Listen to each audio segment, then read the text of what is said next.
Welcome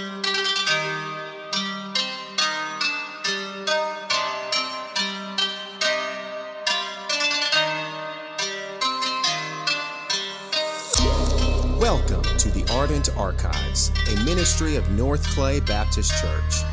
Here we explore the writings of church history in order to edify and equip the saints in their ongoing discipleship. In this series, we are reading and discussing Christianity and Liberalism by J. Gresham Machen. Written at the beginning of the 20th century, Machen's classic work remains as relevant today as it was when it was written. Machen sought to expose liberalism's foundation as contrary to that of orthodox, biblical Christianity. In his own words, Machen saw the issue in the church of the present day as being not between two varieties of the same religion, but at bottom, between two essentially different types of thought and life. So prepare yourself as we dive into the antithesis of Christianity and liberalism by J. Gresham Machen.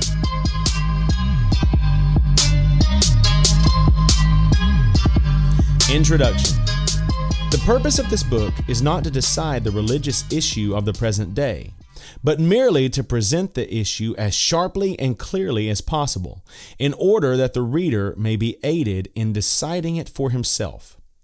Presenting an issue sharply is indeed by no means a popular business at the present time. There are many who prefer to fight their intellectual battles in what Dr. Francis L. Patton has aptly called a condition of low visibility. Clear-cut definition of terms in religious matters, bold facing of the logical implications of religious views is by many persons regarded as an impious proceeding. May it not discourage contribution to mission boards? May it not hinder the progress of consolidation and produce a poor showing in columns of church statistics? But with such persons, we cannot possibly bring ourselves to agree. Light may seem at times to be an impertinent intruder, but it is always beneficial in the end.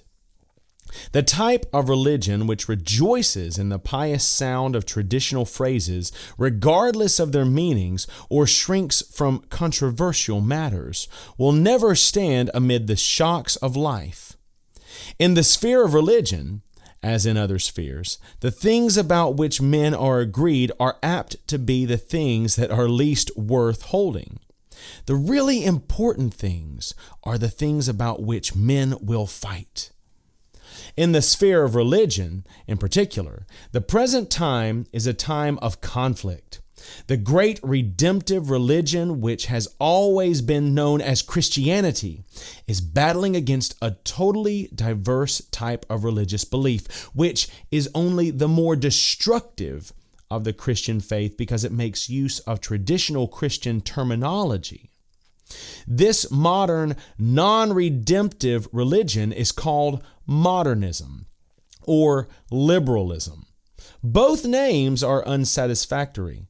The latter, in particular, is question-begging. The movement designated as liberalism is regarded as liberal only by its friends. To its opponents, it seems to involve a narrow ignoring of many relevant facts.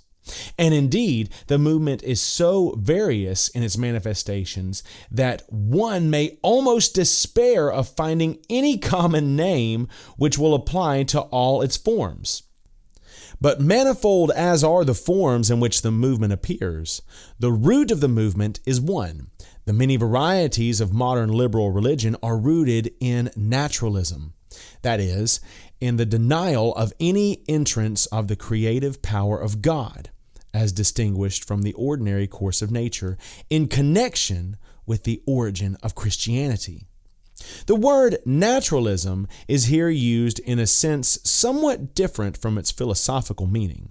In this non-philosophical sense, it describes with fair accuracy the real root of what is called, by what may turn out to be a degradation of an originally noble word, liberal religion.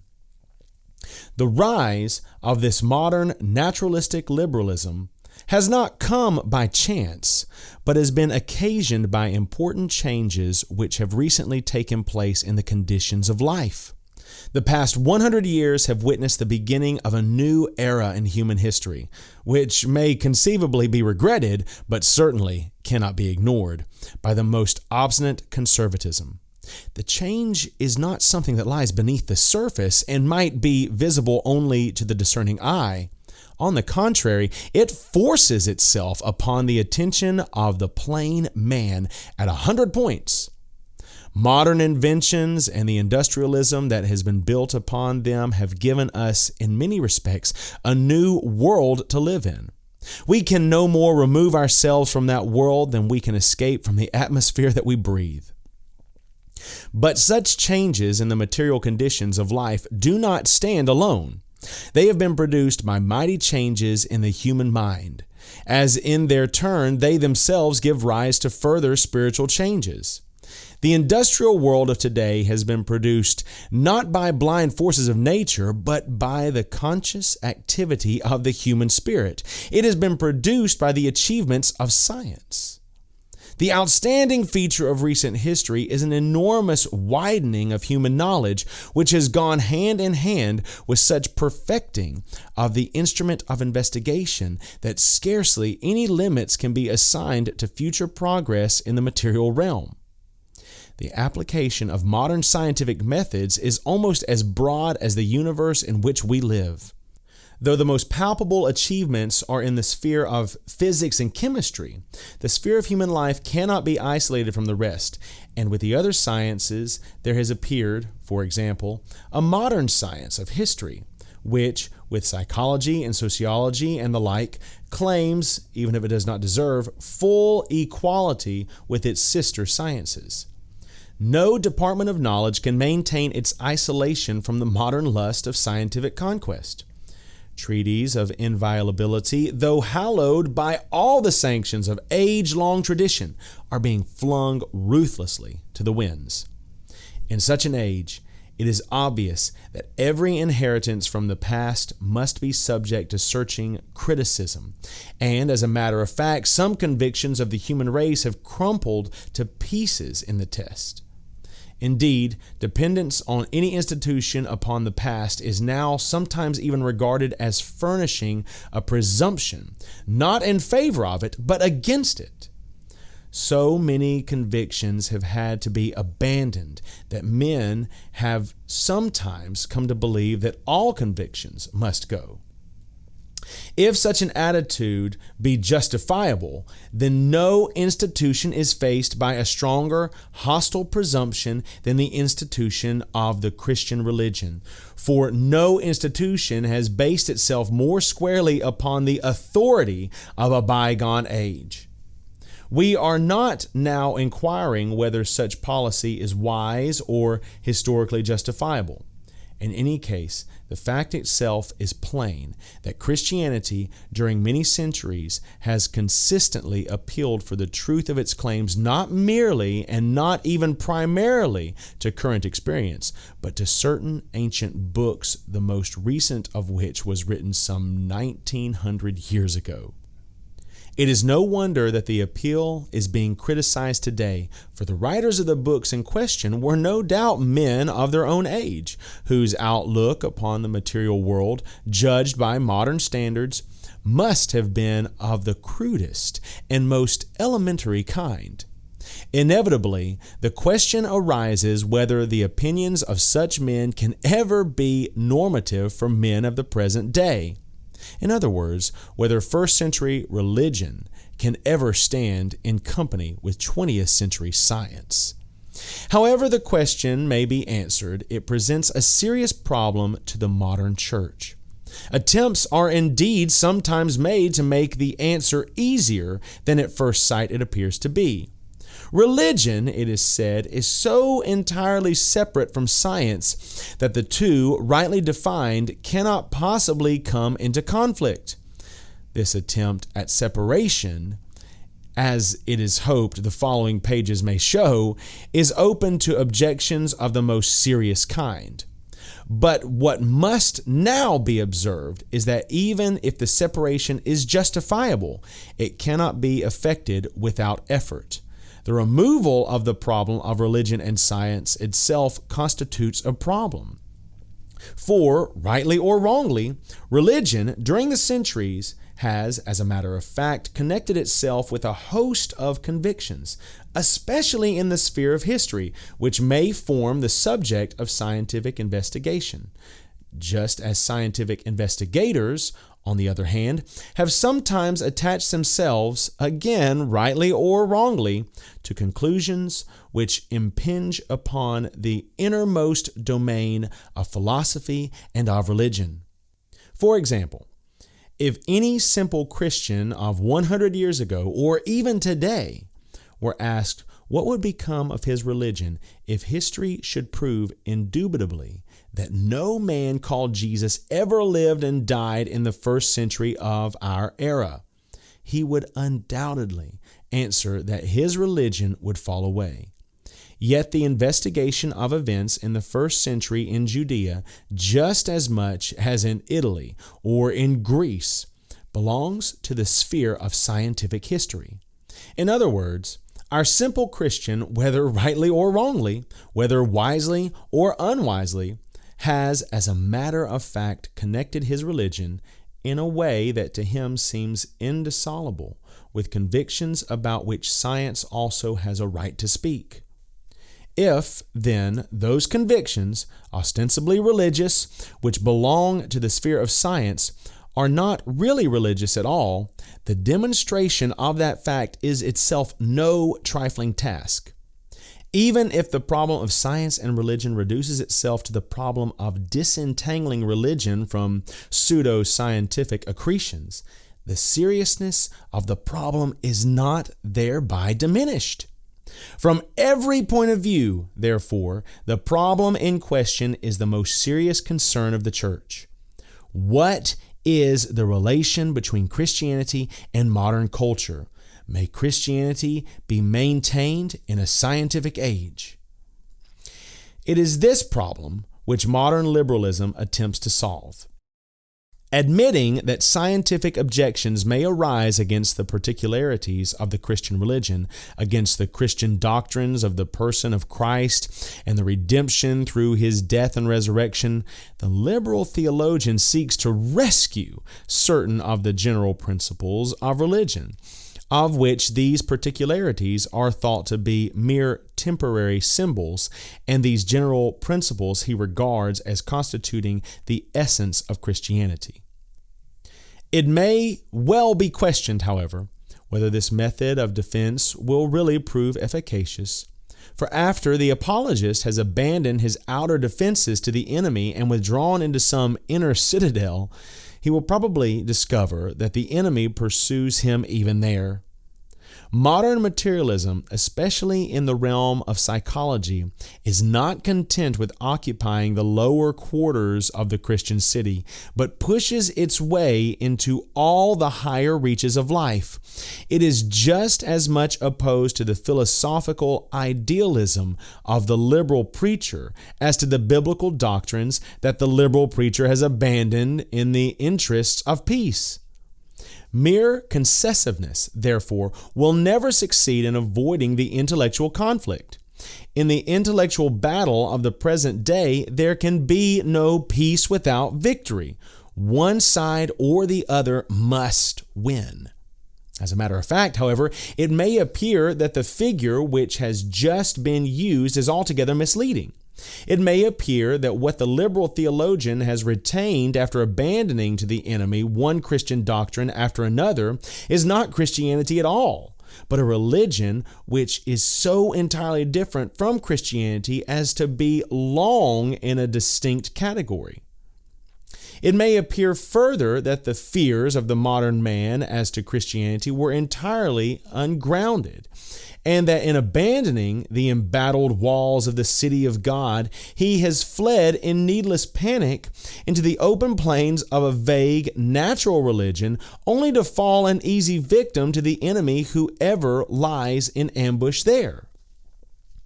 Two lines of criticism, then, are possible with respect to the liberal attempt at reconciling science and Christianity. Modern liberalism may be criticized first on the ground that it is unchristian, and second on the ground that it is unscientific. We shall concern ourselves here chiefly with the former line of criticism. We shall be interested in showing that despite the liberal use of traditional phraseology, modern liberalism not only is a different religion from Christianity, but belongs in a totally different class of religions. But in showing that the liberal attempt at rescuing Christianity is false, we are not showing that there is no way of rescuing Christianity at all. On the contrary, it may appear incidentally, even in the present little book, that it is not the Christianity of the New Testament which is in conflict with science, but the supposed Christianity of the modern liberal church, and that the real city of God, and that city alone, has defenses which are capable of warding off the assaults of modern unbelief. However, our immediate concern is with the other side of the problem. Our principal concern just now is to show that the liberal attempt at reconciling Christianity with modern science has really relinquished everything distinctive of Christianity, so that what remains is, in essentials, only that same indefinite type of religious aspiration which was in the world before Christianity came upon the scene. In trying to remove from Christianity everything that could possibly be objected to in the name of science, in trying to bribe off the enemy by those concessions which the enemy most desires, the apologist has really abandoned what he started out to defend. Here, as in many other departments of life, it appears that the things that are sometimes thought to be hardest to defend are also the things that are most worth defending. In maintaining that liberalism in the modern church represents a return to an unchristian and sub-Christian form of the religious life, we are particularly anxious not to be misunderstood. Unchristian in such a connection is sometimes taken as a term of opprobrium. We do not mean it at all as such. Socrates was not a Christian, neither was Goethe, yet we share to the full the respect with which their names are regarded. They tower immeasurably above the common run of men. If he that is least in the kingdom of heaven is greater than they, he is certainly greater not by any inherent superiority, but by virtue of an undeserved privilege which ought to make him humble rather than contemptuous. Such considerations, however, should not be allowed to obscure the vital importance of the question at issue. If a condition could be conceived in which all the preaching of the church should be controlled by the liberalism which in many quarters has already become preponderant, then we believe Christianity would at last have perished from the earth and the gospel would have sounded forth for the last time. If so, it follows that the inquiry with which we are now concerned is immeasurably the most important of all those with which the church has to deal. Vastly more important than all questions with regard to methods of preaching is the root question as to what it is that shall be preached. Many, no doubt, will turn in impatience from the inquiry. All those, namely, who have settled the question in such a way that they cannot even conceive of it being reopened.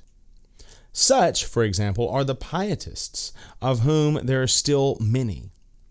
What, they say, is the need of argument in defense of the Bible? Is it not the Word of God, and does it not carry with it an immediate certitude of its truth which could only be obscured by defense?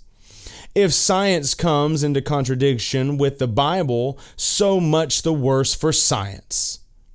For these persons, we have the highest respect, for we believe that they are right in the main point, They have arrived by a direct and easy road at a conviction which, for other men, is attained only through intellectual struggle. But we cannot reasonably expect them to be interested in what we have to say.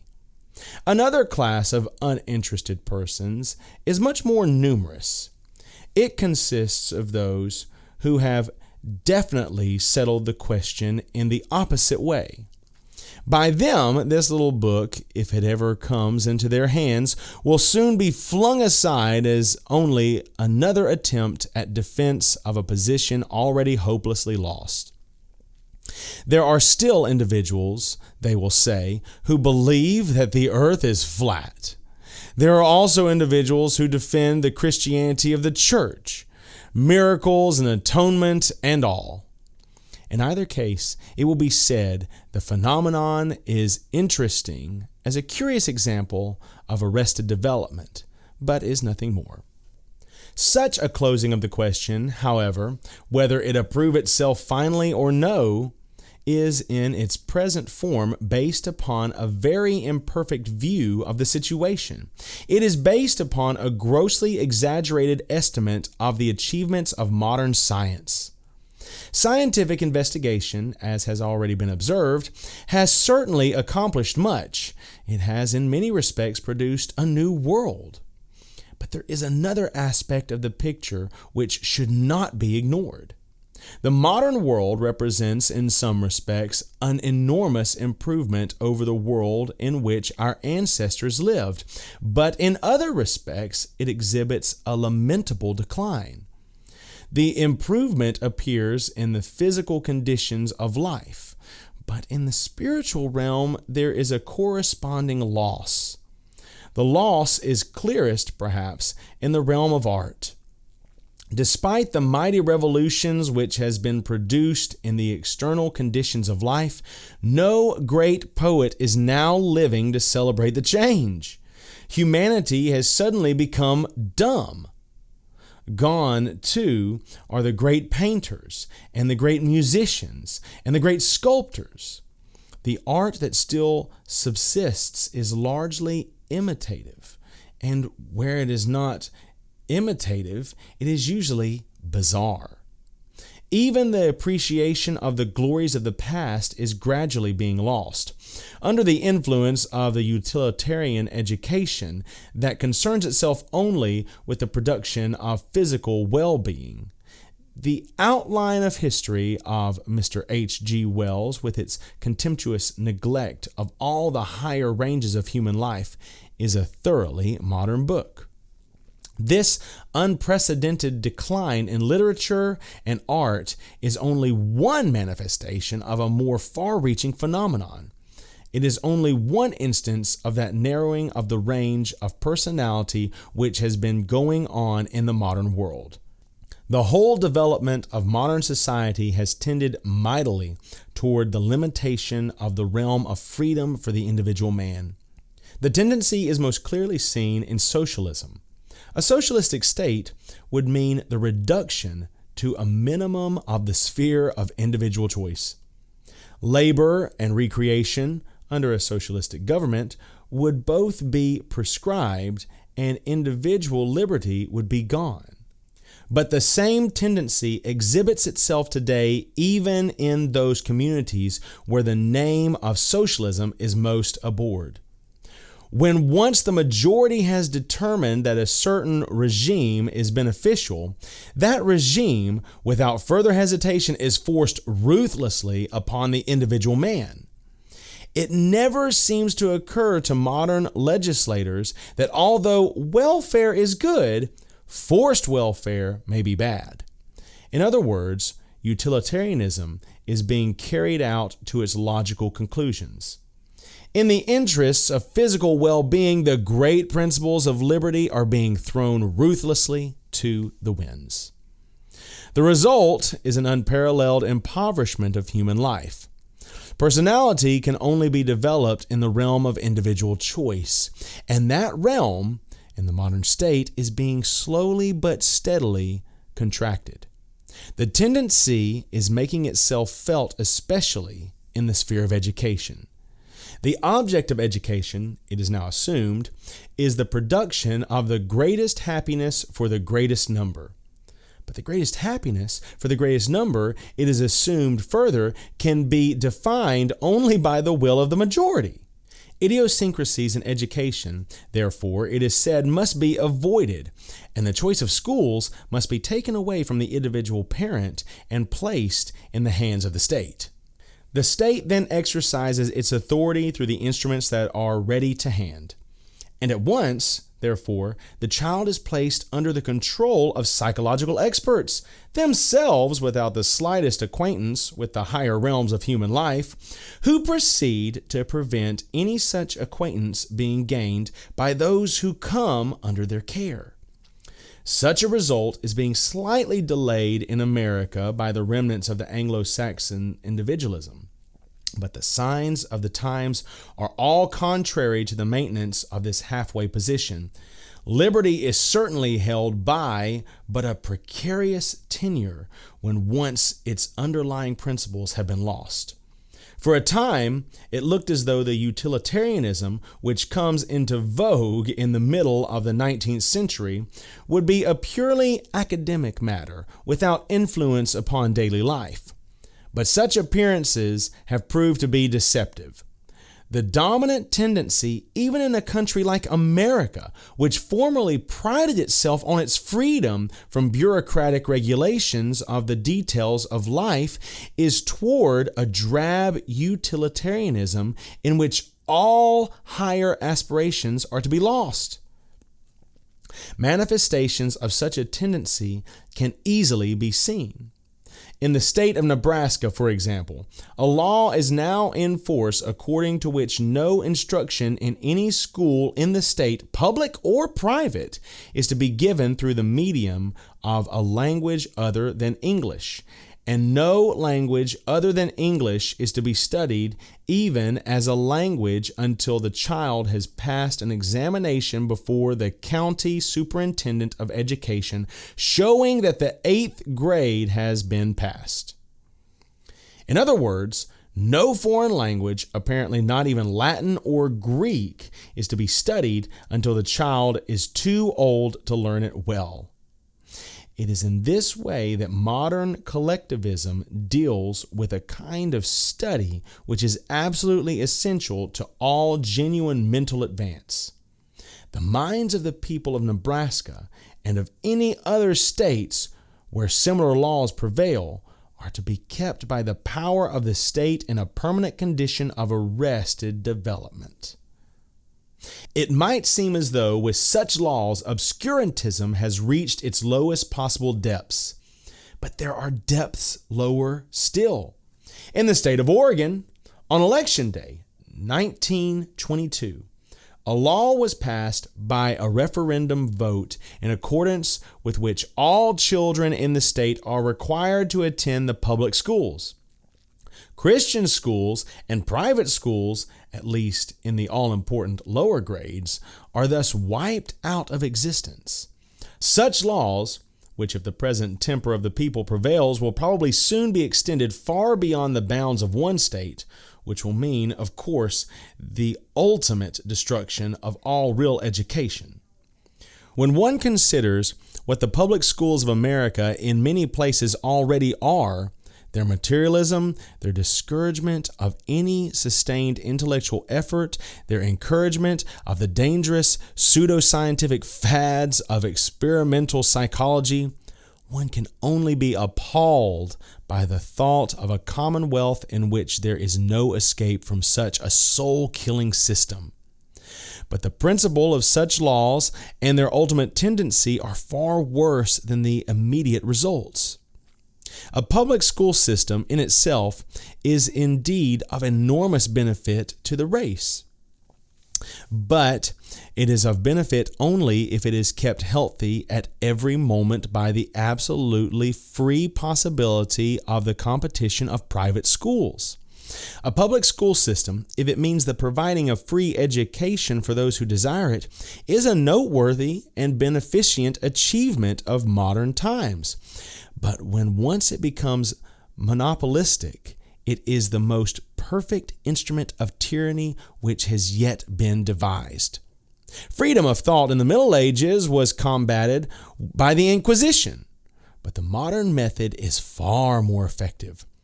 Place the lives of children in their formative years, despite the convictions of their parents, under the intimate control of experts appointed by the state.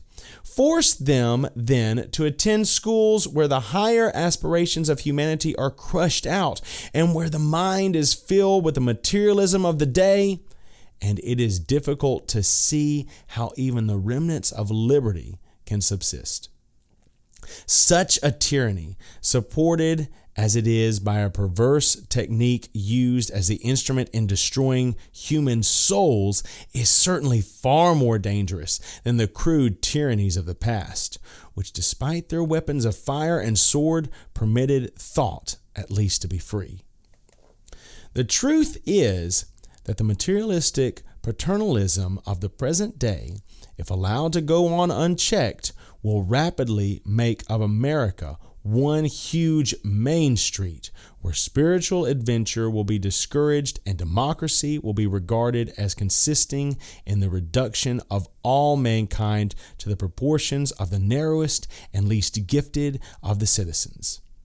God grant that there may come a reaction, and that the great principles of Anglo-Saxon liberty may be rediscovered before it is too late. But whatever solution be found for the educational and social problems of our own country, a lamentable condition must be detected in the world at large. It cannot be denied that great men are few or non-existent, and that there has been a general contracting of the area of personal life. Material betterment has gone hand in hand with spiritual decline. Such a condition of the world ought to cause the choice between modernism and traditionalism, liberalism and conservatism to be approached without any of the prejudice which is too often displayed.